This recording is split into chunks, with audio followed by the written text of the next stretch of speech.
Hey, what's up you guys? ShartimusPrime here, doing another DC Multiverse action figure review. We're actually looking at two figures today. We're looking at the McFarlaneToys DC Multiverse Superman and Tim Drake Robin. You might be wondering, hey, isn't it supposed to be Batman and Robin? You know, I need more Batmans. And no, this is a classic Superman and 90s-ish Tim Drake Robin over here, which I remember this design a lot from the animated series, which was obviously Dick Grayson way back then, but I love that suit design for that Tim Drake Robin figure. I had to get it.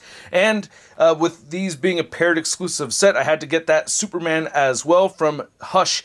And I just am thrilled to finally get a classic Superman from McFarlaneToys. So I'm really excited about these figures, and I can't wait to open them. But first, we gotta rock that theme song. ShartimusPrime, ShartimusPrime. Reading comics, toys are hella sick, hella whacking it. Taking bad hits, taking back hits. Subscribe. Now the packaging is pretty standard for these for the most part, except you can see that 85-year anniversary Richard Donner logo right there for the Superman. And then on the side it says Robin, Tim Drake, Robin, Reborn, it says Superman, Hush, and then you can see some nice artwork associated with the designs right here, looking very cool. You get some nice Jim Lee action right there, and you have QR codes down there. Get QR codes right over there along with the names. Windows do creep up at the top, and not much more at the bottom. And if you're trying to get your DC Multiverse figures, you can do so at Big. Get your big badass toys at BigBadToyStore.com. Click the link in the description below.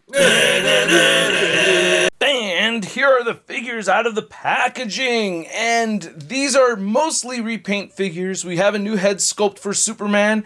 Definitely some changes compared to the Doomsday 2-pack version. And then with the Tim Drake, we have a new head, a new staff to look at over here. So there are some changes made, even though there's a lot of similarities with these figures compared to their previous versions. But anyway, let's get a closer look at the accessories that the figures come with, and then we'll get a closer look at Superman and Robin. So I'm happy to see we get two sets of hands for the Superman right here, the open one and the fisted ones, even though I don't like the color of the flesh on this figure. The flesh tone's very weird. And then for Tim Drake Robin, we get this cool looking staff right here, which is a little bit large. I think the diameter on this is just a little bit too big. This one, I don't know, doesn't seem as large to me. It's a little bit thinner. This came with the all red version, and yeah, you can see the diameter on this one's a little bit smaller. And then we have the same battering that we'd seen before. No complaints about the battering. Looks good. See the last one. Well, if I could hold it, there you go. All right. And then you can see we get the DC Multiverse stands. Oh yeah, these hands right here. We have the flying hands, which do look good as far as the gesture goes. And I do like the fists for this figure. It's just that flesh tone is very pale. We'll get into that more in a little bit. Then we have a black and white sketch right there for the trading card. There's a read-up on the back. If you want to read it, go ahead and pause it right now. And then for Tim Drake, you can see, you know, same artwork that we saw in the packaging. And then a read-up on the back. If you want to read it, go ahead and pause it right now. I forgot to show off the flight stand that comes with Superman. It's very appropriate that they included this, and I do appreciate it. So this very much looks like Jim Lee's style of Superman to me. I do like the sculpt of this figure. The paint applications, though, and the color choice for the plastic, I guess maybe Poison Ivy's poison made him look a little bit more pale than he's supposed to look. Compared to the Doomsday 2-pack version, you can see this just, yeah, this looks way better, man. I do like the blue in the hair. We don't see the blue in the hair over here, so that bums me out. And we get that blush thing going. I don't know what that is, with that flesh tone highlight over the nose and touch on the forehead and on the cheeks. He's got rosy cheeks and everything. I just don't like the paint apps on the face with this particular figure. I really like the design of the figure overall. We got the S on the back. Unfortunately, mine came with the free scuff right over there, which kind of bummed me out. But hey, you know what? I did receive samples of these via McFarlaneToys, so it really was a free scuff right over there. I also bought an extra set. This right here is your straight up clean classic Superman with the infected body mold, or infected Superman body mold. No gashes or anything like that like we'd seen with the previous Doomsday 2-pack version right there, and it looks really good. I do like it. You get the peg holes and everything, and yeah, this cape does look pretty sweet. I do like it, even though it has that little scuff right there. But to get nitpicky about it even more so, I wish it was a brighter yellow color, and I wish it didn't have the white trim. I think it's supposed to just have yellow over red, right? You know, and then the red in between. No? I don't know. Let's go ahead and start with the Tim Drake figure, and I do think the head sculpt looks pretty good, and it's mostly the same head sculpt as the last version. You can see the masks are different though, and the mouths are different. So there's slight differences here. The paint apps are fairly similar, I guess. I think the flesh tone is a little bit darker on this one over here, but these masks are all sculpted on there. They're not just painted on differently or anything, and I'd like to see a little bit of the blue mixed in with the hair. I like it when they do that, and I gotta say, I really like this design a lot. This looks really, really cool. I love the texturing that you can see inside over here, and that's part of this one. Again, the sculpts are the same, you know, from the neck down. You're looking at the same sculpts. The capes are a little bit different though, so you can see the tattered cape or the spiky cape over here, and this is the flat cape with the yellow on the inside. But I think the paint applications came out pretty clean. Deco looks pretty good over there. And oh yeah, look at the logo shape is even the same with the sculpt, but it's just printed on there differently, whereas this one takes up the whole thing. And then yeah, there's not a lot to say as far as paint goes. I think they could have added some paint detail throughout over here, so we're not seeing any paint detail, but I think it looks cool. I like how this came out. It's what I wanted to see from this style Robin, and yeah, I gotta say I'm pretty pleased with it. You know, a little bit of motion with it right here on the cape, some nice leathery texturing right there, so I do dig that. So I really don't have much to say about the Superman articulation. It's the same figure, man. It can look up, which is nice for the flying poses. As far as the Tim Drake though, I have not reviewed a Tim Drake Robin figure before, and god, these figures can be tricky just to stand up, you know what I mean? You have to make sure you have those clicked properly in place.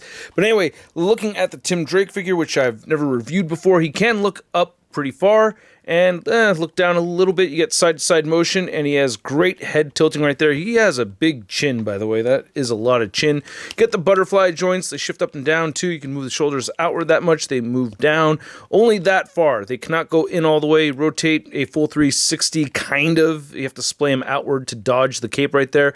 You have kind of an ugly bicep cut right over there. I'm not the biggest fan of that. You have your big old pinned joints, and then you have the pegs that turn side to side and hinge up and down depending on how you have it configured. Diaphragm joint, diaphragm pivot, moves forward only a tiny bit, back more so. Similar articulation at the waist, pivoting with both joints, he'll move that much, crunching with both joints without moving the legs forward. He'll move that far and back a whole lot more, a little bit gappy right over there. He can move his legs out very far, which is great for a Robin figure. He can kick outward, back. He has a little bit of swiveling up there, not much at all. It's just a little bit, but it's enough to make him do some pretty cool jump kick poses. And then he has some nice double jointed knees, right? Well, they bend in a lot. However, they do look ugly. I'm not going to say they're nice as far as the aesthetic goes, but you know, good range of movement, but they do look ugly. And then you have ankles that turn side to side. They do have ankle pivot right here. You can move them down, you can move them up, and you get toe articulation. Now, to measure out these figures, you can see that Superman is standing at about just a little over 7 inches tall, and the Robin figure is not that much shorter. I don't like that. I feel like Tim should be a lot shorter than he is right here. I haven't read Robin Reborn myself, but I mean, shouldn't he be a lot shorter, like there or something, right? I think so. I think so. If you've read that book, or you read those comics anyway, let me know in the comment section below. But pretty sure he's supposed to be a lot shorter. For a couple of size comparisons, you can see our new Superman figure next to the Doomsday 2-pack version, and not a whole lot of differences between these two. I would love to see a classic Wonder Woman from McFarlaneToys, though. That would be nice to have. Just straight up classic Wonder Woman. When's that one gonna happen, Todd? When's it gonna happen, Todd? Then here's our Hush Superman figure next to the Batman Dark Knight Returns Superman figure, which I still love this figure very much. It's just a little funny seeing how their capes are wafting in opposite directions. Then here's Superman next to the Hush Batman figure from McFarlaneToys, and damn it, I don't think these scale right. I don't like seeing Batman standing taller than my Superman. I just don't. So yeah, That's a little frustrating. And then for a Tim Drake Robin comparison, you can see the first version right over here with the red compared to this latest version right over here. It looks like they sculpted this and everything to be designed for this Robin, right? But then they kind of switched it and released this one first, you know, a little bit of a tease, then this one second, right? That's my assumption anyway. It looks that way. You can see we have Red Robin here next to the Tim Drake Robin. And yeah, he's shorter. That scales better in my mind. I think he should have been even shorter than this version. Isn't this when he's older, right? So this should have been shorter than this. No? No? Then here's Robin next to a couple of Batmans that I think fit into this era of comics right here from DC. We have the Year 2 Batman and we have Nightfall Batman right there. And while I don't think he really scales so well with the Nightfall Batman, love that figure by the way, I think he actually looks best next to this Year 2 Batman, right? I don't know, they go together pretty well I think. And then here's Superman and Robin next to your average 6-inch scale figure. We have the Marvel Legends Big Time Inner Letdown Spider-Man. Okay, so I'm a Marvel and you guys are DC, and I am not just some random guy, so that means that... So I hope you guys enjoyed this video. If you did, feel free to show some love to the channel by simply clicking that like button. And if you are new here, you don't want to miss out on the future videos. Oh God forbid if you miss out on the future videos, you gotta hit that subscribe button. And a big thanks to all of you for watching. I certainly do appreciate it. Now, each of these figures are sold separately. I don't think I mentioned that earlier in the video, but I really did have to pick up both of these, and I am happy to have both of them. I have complaints about them, and what bothers me is that the complaints are not subtle, you know, so that does bum me out a little bit. Like the flesh tone on Superman, I guess, you know, in my mind, I'm not trying to make excuses for it. I really do wish that the flesh tone on Superman was a little bit darker, but, you know, he's a poisoned Superman by Poison Ivy, so there you go. And then with the not Dick Grayson, but with the Tim Drake, I mean, the figure is just too tall. Correct me if I'm wrong about that, but it just looks way too tall. But if I put him with my Year 2 Batman, then I should be okay, and it won't look so bad to me. So there's ways to work around him mentally anyway, but those issues that I have with the figures are definitely there. But I think the prices on these are really good, and I'm mostly happy to have them. Like, I don't regret getting these at all whatsoever. I'm happy to have these figures. I actually really do like them. I like them more than I'm disappointed with them, let me put it that way. So the price point of around, what, 20 bucks a piece? I'm gonna give these Superman and Robin figures a SUD rating of... I love it! And I'd like to know what you guys think. So please let me know in the comment section below. I might be wrong, they may have been $25 a piece, but either way, I'm still happy with them. Let me know what you guys think. If you want to see the latest in action figure news, you can find it all over at toynewseye.com. And if you want to follow me on social media, you can find me on Instagram, Twitter, Twitch, TikTok, and on Whatnot. We got a big giveaway next week on Whatnot. So I hope to see you there, and I'll catch you guys later. Peace.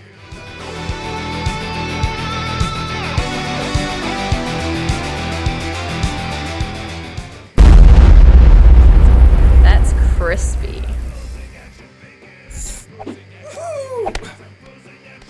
Hey, new ShartimusPrime videos. Hey, you should click one.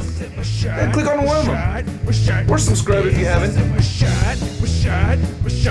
face is shot.